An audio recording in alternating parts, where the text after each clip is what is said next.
आज हम लोग लीनियर इक्वेशन का ये क्वेश्चन को सॉल्व करेंगे। यहाँ पर क्वेश्चन है for which values of p does the pair of equations given below has a unique solution. So यहाँ पर क्वेश्चन पूछ रहा है कि p का कौन से वैल्यू पे यूनिक सॉल्यूशन है। जो नीचे जो लीनियर इक्वेशंस दिया गया है उसमें p का कौन से वैल्यू पे या यूनिक सॉल्यूशन है, तो हमें वो निकालने के लिए पहले कुछ इस तरह से हमें समझना पड़ेगा। ये जो लीनियर इक्वेशन है, लीनियर इक्वेशन हमेशा कैसा रहता है, ये फॉर्म पे रहता है ax plus B Y plus C is equal to 0। ax plus B Y plus C is equal to 0, ये फॉर्म में लीनियर इक्वेशन हमेशा रहता है। सेकेंड लीनियर इक्वेशन भी कुछ ऐसा है ax plus B Y plus C is equal to 0, ये सेकेंड ऐसा है। मगर जैसे कि हमें यहाँ पे दो लीनियर इक्वेशन है तो हम लोग कुछ इसको कुछ इस तरह कर देंगे a1x plus b1y plus c1 is equal to 0, और दूसरे लीनियर इक्वेशन को हम लोग कर देंगे a2x plus b2y plus c2 is equal to 0। ऐसा क्यों कर रहे हैं, ताकि हमें पता चले कि कौन सा इक्वेशन, कौन सा लीनियर इक्वेशन फर्स्ट इक्वेशन है, कौन सा सेकेंड लीनियर इक्वेशन है। तो इसलिए हम लोग इसको ऐसे कर रहे हैं। अभी क्वेश्चन आ रहा है कि यूनिक सॉल्यूशन हमें निकालना है।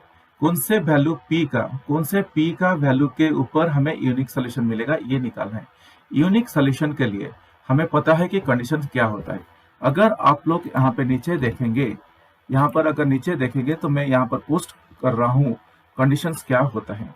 तो क्या क्या कंडीशंस होता है, एक यूनिक सॉल्यूशंस होता है, और एक इनफाइनेटली मेनी सॉल्यूशंस होता है, और एक नो सॉल्यूशंस होता है। मगर गाइस हमें यहाँ पे मतलब है यूनिक सॉल्यूशन के ऊपर।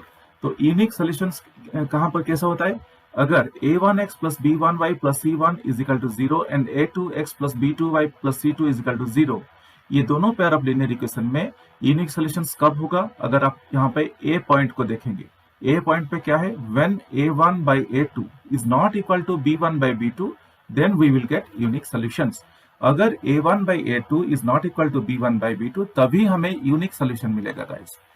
तो हम लोग ये कंडीशंस लेके इसको सॉल्व करेंगे। a1 by a2 is not equal to b1 by b2, तभी हम लोग को यूनिक सॉल्यूशन मिलेगा। कुछ इस तरह से हम लोग लेके इसी को हम लोग सॉल्व करेंगे। और दोनों ये जो नेक्स्ट दो है इन्फिनिटली मेनी सॉल्यूशन और नो सॉल्यूशन, यहाँ पे क्वेश्चन हमें कुछ पूछा नहीं है, तो हम लोग दोनों को अभी फॉर द टाइमिंग इग्नोर कर लेंगे। तो चलिए हम लोग इसको सॉल्व करते हैं। देखिए ये बहुत इजी है, ये करना बहुत इजी है। आप लोग इसको आराम से 5 मिनट में कर सकते हैं। मैं एक्सप्लेन कर रहा हूँ बोल के ये थोड़ा टाइम लग रहा है, मगर आप लोग बहुत जल्दी कर सकते हैं। तो पहला लीनियर इक्वेशन क्या है, 4x plus py plus 8 is equal to 0, ये हम लोग का लीनियर इक्वेशन नंबर 1 है। और हम इसको इस तरह से लिखे थे a1x plus b1y plus c is equal to 0 लिखे थे।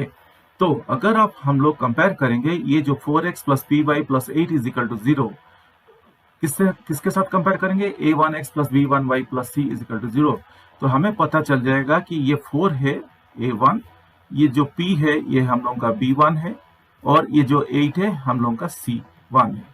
तो ये हो गया। तो क्या मिला हमें मिला a1 is equal to 4, a1 is equal to 4, b1 is equal to p and c1 is equal to 8। हमें जो लीनियर इक्वेशन क्वेश्चन में दिया गया था उसी में से a1 b1 c1 हम लोग निकाल चुके हैं। अभी ये तीनों को देखते हैं क्या कर सकते हैं हम लोग। मगर और एक दूसरा लीनियर इक्वेशन भी है, उसमें से भी हम लोग a1 b1 c1 या a2 b2 c2 निकाल देंगे, तभी हम लोग इसको सॉल्व कर पाएंगे। तो दूसरा लीनियर इक्वेशन क्या है, 2x plus 2y plus 2y plus 2 is equal to 0, ये हम लोग का दूसरा लीनियर इक्वेशन है।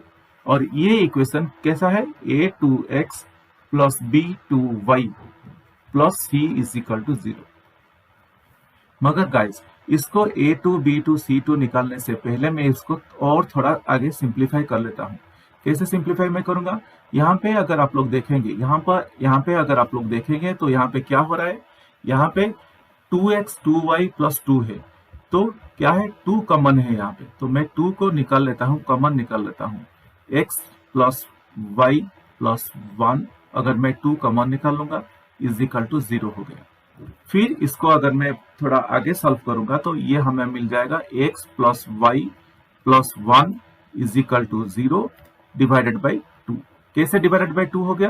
क्योंकि यहाँ पे जो 2 है वो मल्टीप्लाई होकर के है था, मगर मैं उसको जब राइट साइड को मूव कर दिया ये डिवाइडेड बाई 0 डिवाइडेड बाई 2 हो गया, 0 के साथ डिवाइड हो गया। तो हमें पता है कि 0 के साथ अगर कुछ भी हम लोग डिवाइड करेंगे तो आंसर 0 ही रहेगा। तो इसीलिए मैं डायरेक्टली इसको लिख रहा हूँ x plus Y plus 1 is equal to 0। Guys यहाँ तक आप लोगों को समझ में आ गया होगा। यहाँ तक बहुत इजी है, मैं कुछ भी नहीं किया, ओनली मैं उसको सॉल्व कर रहा हूँ, ओनली सिंप्लीफाई कर रहा हूँ। तो हमें क्या मिला? x plus Y plus 1 is equal to 0। तो यहाँ पे गाइज अगर x plus Y plus 1 is equal to 0 है, x का मतलब क्या है? 1x है, y का मतलब है 1y है, कुछ भी नहीं है x के साथ y के साथ, मीन्स ये 1 ही है। तो हमें क्या कैसे पता चलेगा? ठीक है, मैं लिख लेता हूँ 1 भी लिख लेता हूँ। तो ये यहाँ पर A2 है 1 है, B2 भी 1 है और C2 भी 1 है। तो हमें C2 भी 1 है। तो हमें क्या क्या मिला यहाँ पे?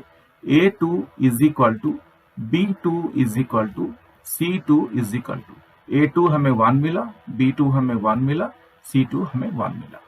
तो इसी तरह से हम लोग फाइंड आउट कर चुके हैं।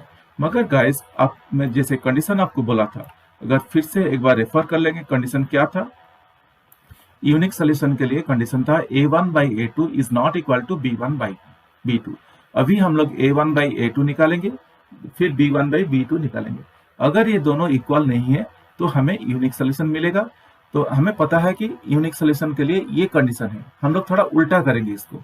हमें पता है कि ये कंडीशन के लिए, यूनिक सोल्यूशन कंडीशन के लिए A1 by A2 is not equal to B1 by B2। तो ये कंडीशन लेके हम लोग P का वैल्यू निकालेंगे, क्योंकि क्वेश्चन पूछा है for which value of P। Question पूछा है for which value of P। अगर आप लोग क्वेश्चन को देखेंगे तो क्वेश्चन पूछा है for which value of P does the pair of equation given below has a unique solution.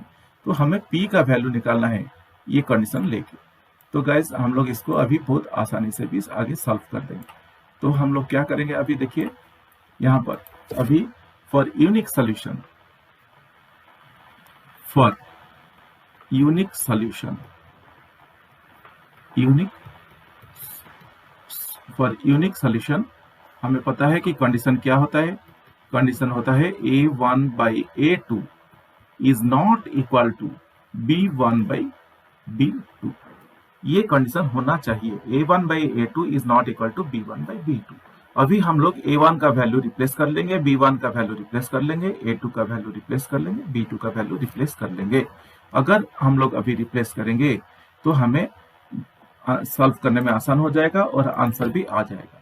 तो A1 का वैल्यू क्या था? 4 था।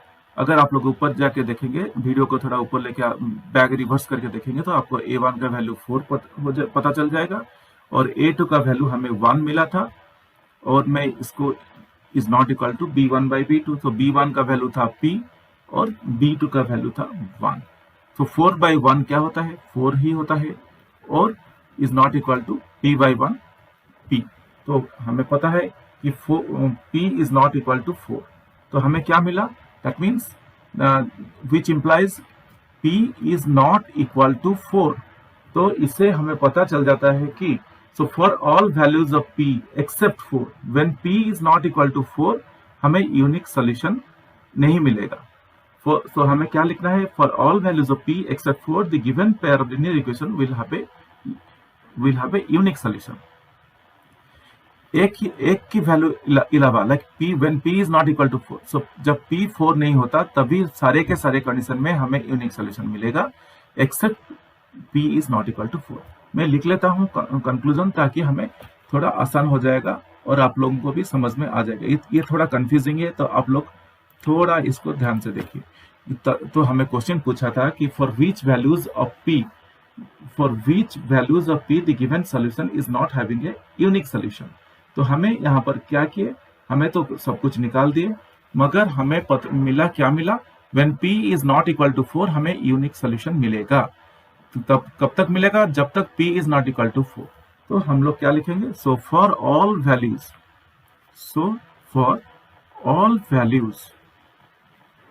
Values of P for all values of p except 4, मैं लिख लेता हूं, except 4 the given pair of linear equation, the given pair of linear equations, क्योंकि दो linear equation है, linear equations will have a unique solution, तो p का सभी वैल्यू के ऊपर यूनिक सोल्यूशन मिलेगा, एक्सेप्ट p जब 4 होगा तभी यूनिक सोल्यूशन नहीं मिलेगा। तो यही है हम लोगों का कंक्लूजन। होप गाइज ये आप लोगों को समझ में आ गया होगा। अगर कुछ कंफ्यूजन है या कुछ डाउट है तो आप लोग मुझे कमेंट सेक्शन में लिख के पूछ सकते हैं।